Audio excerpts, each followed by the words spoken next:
What's up, guys? Welcome to the Common Sense Football Show and welcome to today's show. It's been a long time since I put out a video. I've been so busy with work, other commitments, other things I've got going on, in life. Good things, positive things, productive things, but it has taken my focus away from the channel. But, always thinking about getting back on it. I'm going to try and get back on it and bring out content as regularly as possible. So at present, we're in the middle of the second international break of this current season, and Arsenal are coming off a massive win on Sunday against the champions, the treble winners, Manchester City at the Emirates Stadium. I want to focus on this game because I believe it is a turning point. Yes, you can't get overboard. Only 8 games into the season. Yes, City are missing key players with Rodri and De Bruyne. But, Arsenal are missing Saka. Arsenal were missing Martinelli in the first half. They're missing Thomas Partey, also, who I believe are key players to that Arsenal team. And we managed to cope, get through it and win the game. Now, the start of the season has been a little bit of up and downs. Arsenal are not at their free-flowing best. Mikel Arteta has been playing around with different sort of systems, formations, different players in different positions. And as soon as he sort of got back to the basics, what made Arsenal so strong last season, Arsenal started to play well, started to churn out results. The settled back four of Ben White, Saliba, Gabriel and Zinchenko.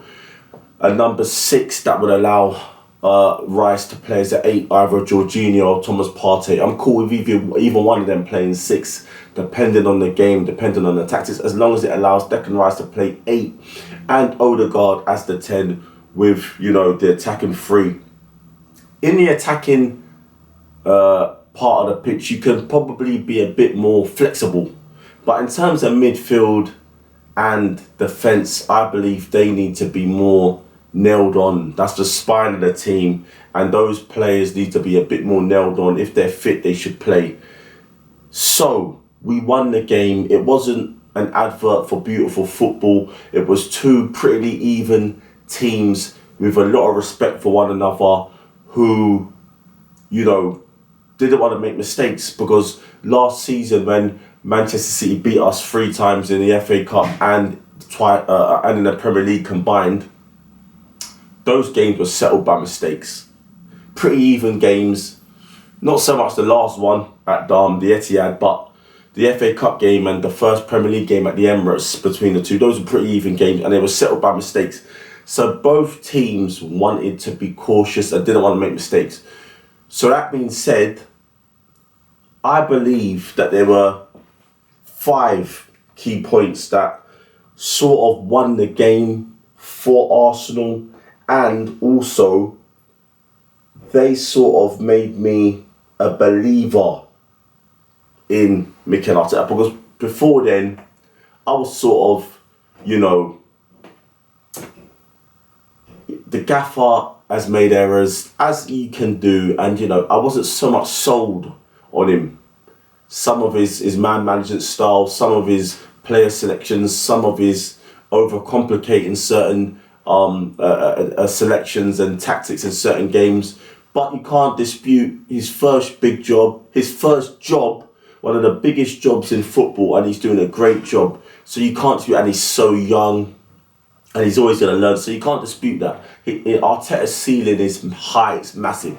But I'm fully on board with the gaffer. I'm not going to be like some of these other Arsenal fans that are like completely oblivious when he does make a mistake. If he makes a mistake, I'll call him out.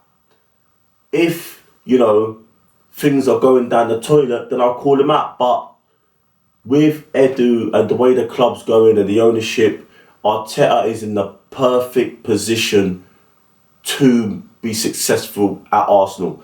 And, even if, say for example, we win the Champions League or the Premier League within the next 2-3 years, and then he has a a dip off where he finishes 5th or 6th one season when the team's going through a cycle when it's going down, but then he rebuilds and then they start challenging for the top honours again, like what happened with Klopp last season. What's happened, with Simeone. He goes like this, up and down. He has to, rebuild the team. That team gets success. That team comes to the end of their cycle. Then he has a little dip, and then he's backed again. Then he gets the chance to rebuild the team, and he gets to fight for titles. So once Arteta has got credit in the bank for me, like Klopp has, because he's won everything, like Simeone has, because he's won so much, and he's competed in La Liga, and he's competed in Europe, and he's won domestic trophies in Spain, and he's won European. Once Arteta has that credit in the bank, then I will give him leeway. If there's a season where he drops off, when Klopp was having a bad season last year, he should have been given time, and he's given that time, and now he's back. Simeone's always given time when there's a little bit of a drop off, because they know that's how football is. There's ups and downs. Teams come to the end of their cycles. He's a top manager. Klopp's a top manager. I think Arteta is going to be a top manager. And once he's got that credit in the bank, I will give him the leeway, the same as Simeone gets, the same as Klopp gets. Once you've got that credit in the bank, once you've showed you can win titles, once you showed you can deliver, then if the team comes to the end of the cycle, you should be given the opportunity to rebuild a team again. Ferguson built about 3-4 different teams at Manchester United. Klopp's rebuilding his team. Pep's rebuilt his team. Simeone's rebuilt his team. You should be given that leeway, that loyalty, and that's where I stand on that. So these are the 5 key points that I think won me over and won Arsenal the game, and a standout victory beating the champions. Number 1, Raya's number 1. I think Raya is a better goalkeeper than Ramsdale. He's smaller than Ramsdale at 6 foot. Well, I think Ramsdale's 6'2", so he's a couple inches smaller than Ramsdale. But Ramsdale, I think that as much as Ramsdale's a good goalkeeper, he isn't fully concentrated. When you're a top goalkeeper, you can make mistakes, but I think he reminds me a little bit of David James, where David James was a top keeper, but he has that little bit of lapse in concentration every now and again, and that's always going to be part of Ramsdale's makeup. It's going to be part of him. Top goalkeeper, but that lapse in concentration can cost you at the top level. Now, a lapse in concentration doesn't mean you make mistakes. You make mistakes, people make mistakes. But that lapse in concentration is vital. A top goalkeeper needs to be switched on all the time. And I think Raya has got that, he's always switched on. Yes, he made a couple of errors, he made a couple of flaps in the first half. But I believe that was down to anxiety and nervousness. That was the biggest game of his career.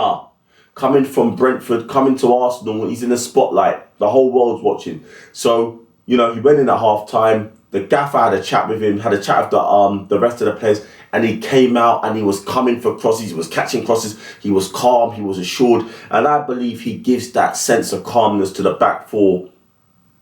And I believe he can be switched on, because when he made those mistakes, his head didn't go down. He switched on. He switched on in the second half. And I hope that kicks him on now to the next level. He's great with his feet. He's a great shot stopper. He's agile. He can come out for crosses. He can punch. He's strong. He's got a great defence in front of him. He can catch. Those mistakes in the first half were just down to anxiety and, being the biggest game of his career. I'll let him get away with that. He's human. He came on in the second half, and he was fantastic. So that was a big one. Playing Rice is at 8. Rice is better and will give more to Arsenal as an 8. Up and down, box to box, joining the attacks, joining the defence, play forward passes that can hurt teams, try and get in goals. Whichever player plays as a 6, Partey or Jorginho, I'm happy. Jorginho controlled the game and controlled the ball so well against Manchester City. he didn't get enough credit for his performance. Yes, I know in transition he can be a little, that's his weakness because he's slow to cover the ground. But when Arsenal want to control the football game, he's fantastic. He's fantastic. And he was fantastic. I think the possession was so close. I think we were on 49 and I think they were on 51 or something like that. So that's fantastic. I would prefer Partey because I think Partey, when he's on form, he can control the game with passing, short, long. You can get around the pitch quicker than Jorginho. He's got that long stride. That's why they call him the octopus. But either one of them, that will allow Rice to play as an 8 behind Odegaard and help attack and defence. So that was key. Jorginho as a 6 dictating the game. That's the third point. Jorginho's great when it comes to, team controlling games against Arsenal's rivals, the Newcastles, the Manchester Uniteds, the Cities. You need that calmness, you need that assuredness, you need that passing range that Jorginho offers, his experience. And then you can bring on Partey and he can affect the game as he did, all the subs did. Martinelli, Tomiyasu, Havertz and Partey, all of the subs from Partey to Tomiyasu. Tomiyasu heads it to Havertz. Havertz lays it off to Martinelli. Martinelli shoots and it gets a deflection goal. So that's great. We've got great strength in depth coming off the bench, but Jorginho is vital to be used in certain games for what he brings. And using Partey and Jorginho as a 6, depending on what game, what tactics, is vital to in order to let Rice be Rice and be that dominant 8 he can be. Bringing Havertz on and playing him in his proper position. Havertz ain't no good as an 8. It ain't going to work, right? He's better as a 10 or as a false number 9, right? He ain't going to play as a 10 because Odegaard's there. If Odegaard's injured, I would be fine to have Havertz as a 10. A different sort of 10 to Odegaard, but I'll be fine to have Havertz as a 10. But playing in that number 9 position, false 9, look what he does. He holds the ball up. He gets... He flicks the ball on. He's strong. He's hard to defend against because he's tall. And he got an assist for the goal. So playing Havertz as a 9 is vital as a false 9. Or if you're not going to play him as a false 9, play him as a 10. Yeah, that was vital. And ending the game. This is the most important in my viewpoint going forward. Ending the game with Arsenal's strongest midfield 3. Partey, Rice and Odegaard. That is absolutely key. Now, I've said it. Other people have said it. It ain't rocket science.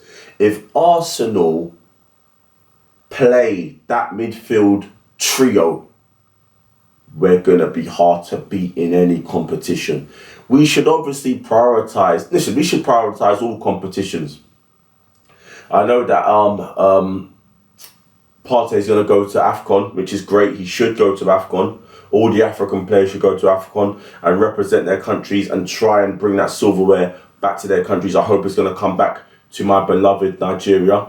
But while Partey's fitting here, Partey, Rice and Odegaard are Arsenal's strongest midfield 3. Now, we have players that can also play. We've got strength in depth. We've got players that can come in. We've got Smith Rowe, who's finally getting game time. Havertz, who can play as a 10. Smith Rowe, who can play as an 8.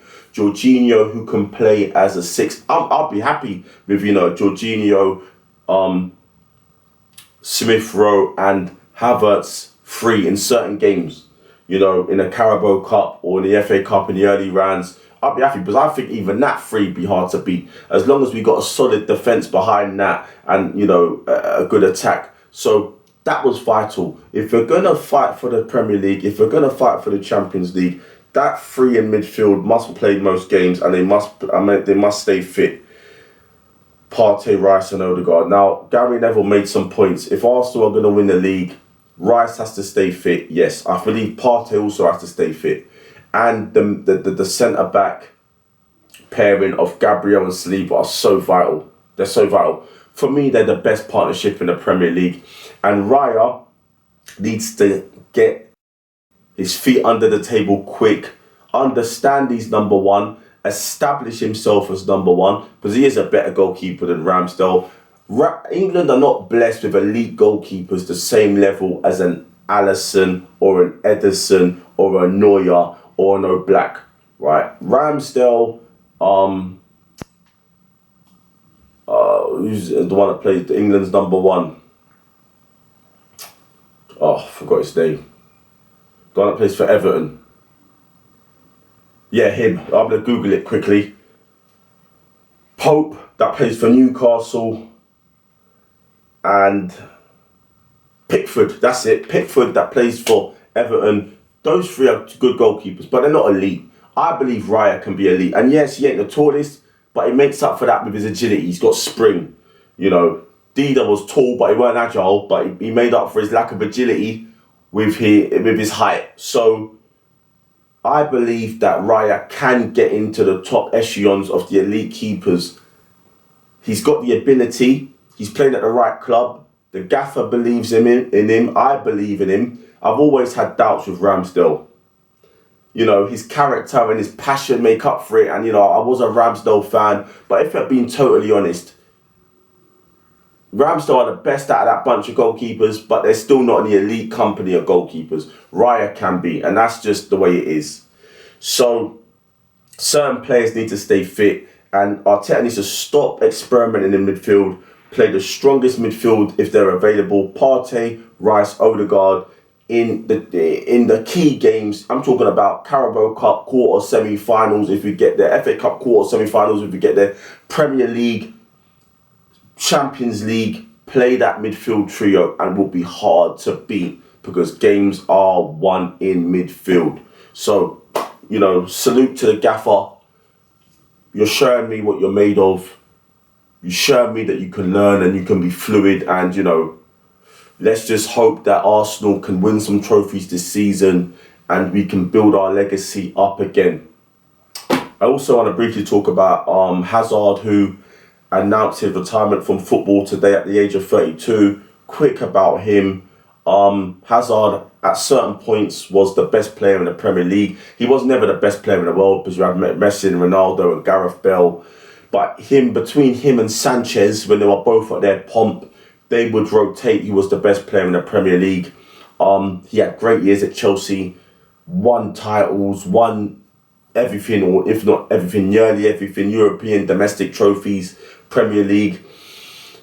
Then he decided to go to Real Madrid after the Baku Europa League final in 2019. And after that, he just went down the toilet. His body went to shit. Don't know why. Don't know if it's a bit of him. He got lazy. He lost passion. He didn't look after himself as much. But at Chelsea, he was hungry. He was fit. He was never injured. To retire at 32 is a shame. It's a waste. And, you know, I believe him leaving Real Madrid and whatever decisions and lifestyle changes or whatever coincided with him not being able to be fit for Real Madrid and be one of their biggest flops and not, you know, always being injured was a massive error. He should have stayed at Chelsea. He should have carried on his legacy at Chelsea. He probably by now would have been, he is probably one of their best players ever, but he probably would have cemented himself as really up there with the likes of Drogba, Lampard, Zola. He could have been the best, to be honest with you, if he stayed on and carried on in that trajectory he was on. But yeah, it's a shame. It's a shame. It's a bit of a waste. But I wish Hazard well in whatever he chooses to do after football. All right, guys. So I will be back tomorrow for another one. It's the international break, so I'll be focusing on the international games and whatever football news is surfacing in the next couple of days. So I'll see you tomorrow for our next one. Please like, subscribe, share, comment, and have a great day. Peace.